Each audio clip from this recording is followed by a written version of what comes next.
Somewhere on a shelf right now, there's a little jar of coffee body scrub with a price on it that would make you set it back down, turn it over, and read what's in it. Coffee grounds and oil. That's the product. You made those grounds this morning, and you already own the oil. Now, baby, that's just the one somebody worked out how to put in a jar and sell back to you. There's 27 things that filter will do before it's finished, and I mean it runs a long way past your skin. Burnt pans, icy steps, a tub of fishing worms before we're through. But one of them will put a plumber in your kitchen if nobody warns you first, so I'm bringing it up early, at number 4. The scrub is what you came for, so we'll start there. Number 1. That rough skin on your elbows, your knees, and the backs of your heels. Take the wet grounds out of the filter and work in enough oil to hold them together. Olive oil out of the cabinet is fine. Coconut oil if that's what you keep. Then get your skin wet and rub it on in slow circles, not hard. The grounds are doing that work, and your hand is only carrying them. Now, the rinse. Do this standing over a basin, or put the drain screen in and lift the grounds out afterward. That is not a fussy little detail, and I'll explain myself shortly. A woman I know skips the whole problem by using honey instead of oil, and she's been doing it that way for years. What it does is take the dead skin off, and it does that every bit as well as the jar you'd have paid for, because the jar is coffee grounds and oil. What it doesn't do is anything at all for cellulite. I'll come back to that one because I've got a good deal to say about it. While you're in there, number 2, save your grounds. Steep them in hot water like you're making a second pot nobody's going to drink. Let it cool and pour it through your hair after you shampoo. Leave it a few minutes and rinse it out. On dark brown or auburn hair, it deepens the color and it puts a shine on it. It will not cover gray, though, and I've heard women get their hopes up about that. There's no pigment left in those hairs for it to work on, and it washes out of the rest inside a few days anyway. Go in expecting a tint and you'll be pleased with it. That's your skin and your hair seen to, and it's the smallest part of what's sitting in that filter. There's a white ring on somebody's good table right now, right where a cold glass sat all afternoon. That's number 3. A neighbor of mine named Bernice showed me this when I was newly married and ruining furniture at a fine pace. Work your used grounds into a little Vaseline, rub it into the ring with a soft cloth, going the way the grain runs, and the ring lifts. I've watched it happen and it still surprises me. That's an old finish, mind. On the waxed and varnished wood our mothers had, you're fine. On a modern satin polyurethane it can dull the sheen, so do a patch up under the leaf or around the back before you go anywhere near the middle of that table. Number 4, and this is what I promised you. Don't rinse coffee grounds down your sink. Not after the scrub, not after the pan, not any of it. You'll hear it said that grounds scour a drain out clean. You'll hear the opposite too, that they sandpaper their way through your pipes. Both of those are wrong, and the second one is wrong in a way that gets it laughed off, which is a shame, because the truth of it is worse than the story. Coffee grounds don't dissolve. They go down, they meet the grease and the soap already sitting in that pipe, and the three of them make a heavy wet sludge that settles into the trap and stays. Nothing dramatic happens. It builds. Then one morning the water's standing in the sink, and you can't think of a single thing you did wrong. If you're on a septic tank, be stricter still, and that disposal doesn't save you. It hasn't got blades in it to sharpen, whatever you were told. It's blunt paddles throwing food against a ring, and grounds only give the motor something to strain against. So everything from here runs one way. Grounds go in a bowl, and that bowl goes to the trash, the compost, or out to the yard. Number 5 has to happen before half of what's left will work for you. Dry them. Wet grounds sitting in a jar on the counter will grow mold inside of a few days. Fuzzy, green, and then you're starting over. Spread them thin on a baking sheet and slide it into the oven after you've baked something and switched it off, and the warmth left in there will finish them. No baking that week? A tray on the windowsill in the sun does it, and run your hand through them now and again so the bottom dries too. Then they go in a jar with a lid, and they'll keep for weeks. Onion, garlic, fish, number 6. You've stood there running your hands under hot water like that was going to accomplish something. Keep a little jar of the dry ones by the sink, scrub a scoop over your hands the way you would a bar of soap, and rinse them off into the jar. It's a trade and not a miracle. Your hands come out smelling like coffee instead of onion, but you can shake somebody's hands smelling like coffee. Number 7. The burnt pan. Sprinkle used grounds in while the pan is cool, add a drop of dish soap and just enough hot water to work it into a paste and walk away for half an hour. Then take a sponge to it. They're coarse enough to lift the crust and soft enough that they won't score your stainless or your cast iron the way steel wool will. Same job the scouring powder does, and you already own it. Grill grates the same. On a non-stick pan I'd go light or I wouldn't bother, because non-stick is a coating and every abrasive on this earth is working against it. And scrape the mess into the bin when you're done. You know why by now. Before that pan ever sees water, though, there's number 8, and my mother did this her whole life without once calling it a tip. Pour the grease off, tip your used grounds into the warm skillet, and swirl them around. They drink up whatever's left. Wipe it out with a paper towel, and the trash gets all of it. Grease and grounds together. 2 problems. 1 handful. The pan comes clean easier, and the fat never went down your pipe. Number 9. Set a bowl of the dry ones in the back of the refrigerator, behind the milk where you can't see it, and leave it. It pulls the smell out of everything in there, and it beats the box of baking soda that's been sitting on that shelf since spring. Do the same in the deep freeze and in the car. Somebody's going to ask me about the garden, and I'll get there.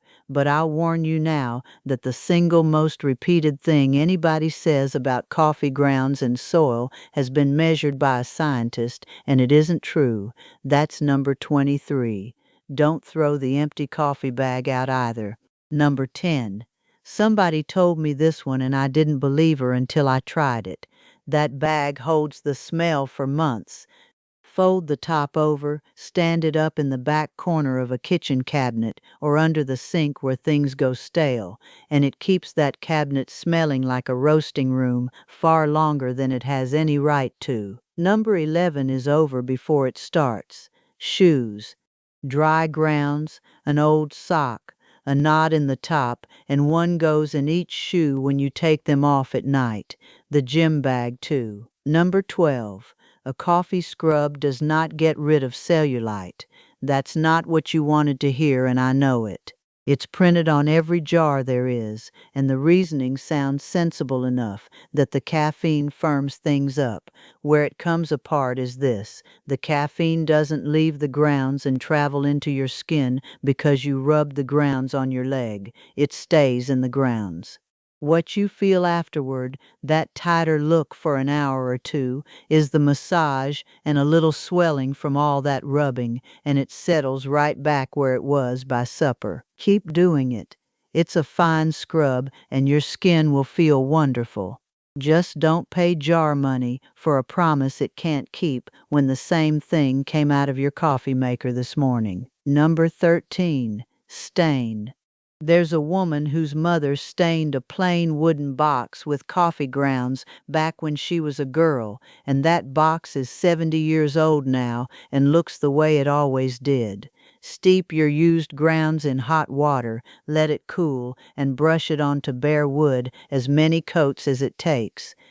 Every coat goes darker, cheaper than a can of stain, and it smells better going on. Cleaning out a fireplace or a wood stove is a filthy job, and it's the fine ash that makes it filthy, the stuff that gets up in the air and lands on everything in the room. Number 14 puts a stop to it. Scatter your damp grounds over the cold ashes before you ever put the shovel in. The weight holds the ash down. You scoop, it stays in the pan, and the room stays clean. Number 15. Ice. Dry grounds thrown down on an icy step will not melt it, and you need to know that going in. What they give you is grit to hold on to, the way sand does, without the rock salt that eats concrete, kills the grass come spring, and burns a dog's feet raw. The dark color picks up a little sun, too. I keep a tin of them by the side door from November on, and it has saved me more than one bad fall. The cat. Number 16. If a cat has decided your raised bed or that pot with the fern in it is her bathroom, scatter grounds across the top of the soil. One woman had a stray claim a brand new bed the same afternoon she built it, so she covered the surface in grounds and chopped grapefruit peel, and that cat never came back. It's the smell. Works the same on a house cat in your houseplants. Number 17. Ants at the door. Lay a line of dry grounds along the threshold where you see them coming in, right in that gap underneath, and they'll break off and go elsewhere. A man who'd fought ants in his greenhouse for 4 years put his saved grounds down across the floor of it, and the problem went away on him. Lay the line again after it rains, because a wet line does nothing for you. Number 18 is the same idea gone bigger. Moles and mice. People who keep chickens swear by this one. You put grounds down at the holes and along the run of a baseboard where you've seen something traveling, and they stop using that route. This only moves them along, though. If you have got mice in the walls, you have got a mouse problem, and coffee is not going to settle it. But for a mole tearing up a lawn or something scratching around a coop, it costs nothing to lay down, and people keep telling me it works. Number 19 is one I've never come across anywhere else, and it's a marvel. Coffee grounds rotting down give off warmth. A real amount of it, enough to matter. So, in the cold part of the year, half fill a tub with used grounds and dry leaves or twigs, sit a covered seed tray on top of the pile, put the lid on the tub, and what comes off that pile will bring your seeds up in February, when nothing outdoors is doing anything at all. A tub like that holds its warmth for weeks, and the whole of it came out of the bin. Worms. Number 20. If you fish, this is your item. There was a family who kept an old bathtub out behind the house and threw their grounds in it, and they raised their own bait in there for years. Another man's wife has tipped the pot off the same corner of the back porch every morning for 20 years, and he says the night crawlers that come out of that one patch of dirt are the biggest he's ever pulled. If you keep a worm bin, they'll go through grounds faster than you can make them. Number 21. Mushrooms, and I'm only planting the idea because it wants real patience. Oyster mushrooms will grow on spent grounds mixed with shredded cardboard, in a 5-gallon bucket with holes drilled in the sides, sat in a dark closet until the whole of it goes white. 2 things if you try it. You buy the spawn, so you know exactly what went in that bucket, and you don't eat one single thing that comes off it that you didn't put there yourself. Go read up properly before you start. Old candle stubs. Number 22, and it's my favorite of the strange ones. Melt down the ends nobody can burn. Stir in dried grounds until it's thick, and pour it into a paper cup or a cardboard tube to set. What you turn out is a fire starter that burns long and slow and scents the room for the first few minutes. Both of those were on their way to the bin, the garden. Number 23 is the one I flagged for you back at the refrigerator. Used coffee grounds do not make your soil acidic. A soil scientist with the Oregon State Extension Service measured spent grounds at a pH between 6.5 and 6.8, which is sitting just about dead in the middle, neutral. The acid was in your cup. You drank it. So when somebody tells you to bank grounds around the hydrangeas or the roses to feed them acid, that isn't what's happening out there. Whatever turned those hydrangeas, it was something else in that yard. I gave grounds credit for a lot of things in my beds over the years, and I had that one wrong right along with everybody else. Number 24 is where they were always supposed to go, the compost pile. Grounds count as a green even though they're brown as can be, because it's the nitrogen that decides it, and they'll wake a cold pile faster than nearly anything you can put in there, filter and all, straight in. Keep them under about a fifth of the pile by volume, because past that they'll work against you. Then let it cook.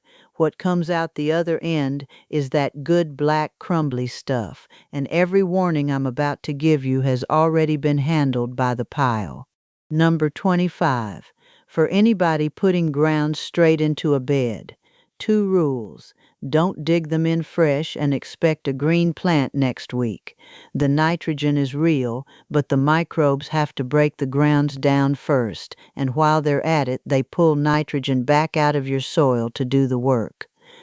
Your plant can go backwards on you for a season, and don't lay them over the surface in a thick blanket, because they cake into a mat and rain runs straight off it.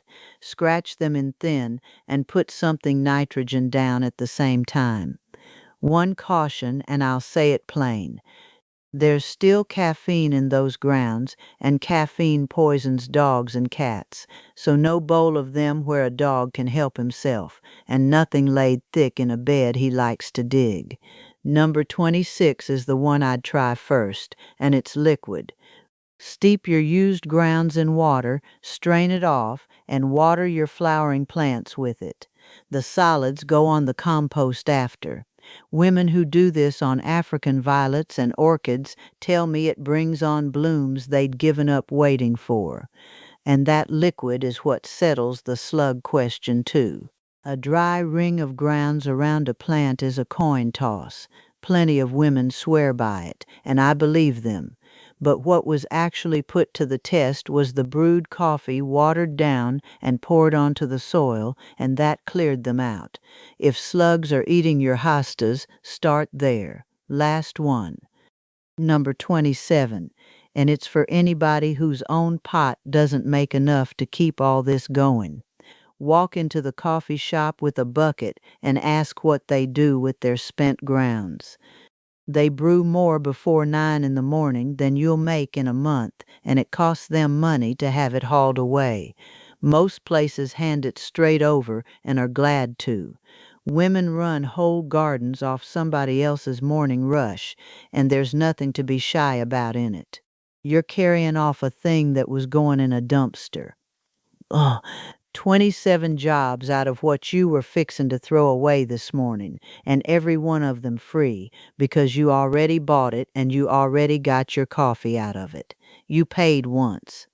That's what's still sitting in the filter tomorrow morning.